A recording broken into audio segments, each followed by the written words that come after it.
Friends, welcome back to my channel.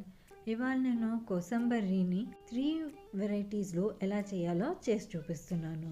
మామూలుగా కోసంబరి అంటేనే ఫెస్టివల్స్లోనే ఎక్కువగా మనం చేసుకుంటూ ఉంటాము. అండ్ అదర్ డేస్లో మనం సైడ్ డిష్గా కానీ సలాడ్లాగా కానీ తినచ్చు.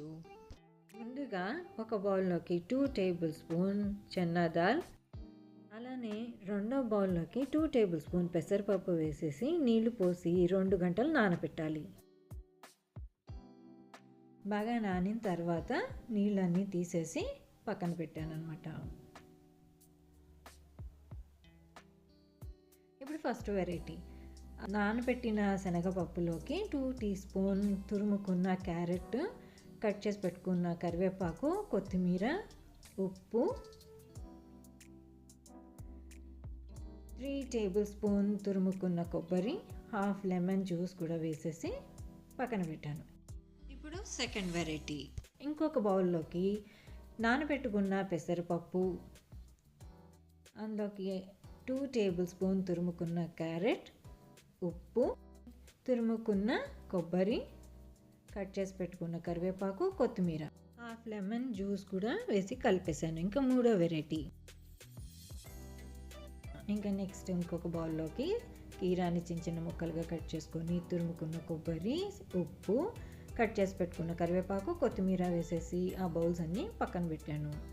ఇందులోకి ఇప్పుడు కావాల్సింది పోపు.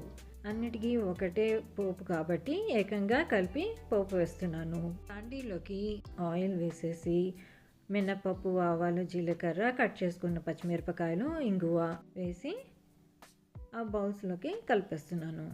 పోపు మాడనీయకుండా చాలా జాగ్రత్తగా చూసుకొని వెంటనే మనం చేసుకున్న ఈ కోసంబరిలోకి వేసి కలిపేయడమే. సో ఈ విధంగా నేను చూపించిన పద్ధతిలో ఒకసారి ట్రై చేసి చూడండి. సలాడ్లా కూడా చాలా టేస్టీగా ఉంటుంది. సో ఇలా మనం ఫెస్టివల్స్ రోజున కానీ మామూలు రోజుల్లో సలాడ్లా కానీ చేసుకోవచ్చు. చూసారా, మన కోసంబరి రెడీ అయిపోయింది. నేను చేసి చూపించిన ఈ 3 వెరైటీ కోసంబరీలు అయిపోయింది కదా. బట్ మనం చేసుకున్న కీరా కోసంబరీలో ఇంకొక ఐటెం యాడ్ చేయొచ్చు. కీరా దాంట్లోకి 2 టేబుల్ స్పూన్ కర్డ్ కూడా మిక్స్ చేసి తింటే ఇంకా చాలా టేస్టీగా ఉంటుంది.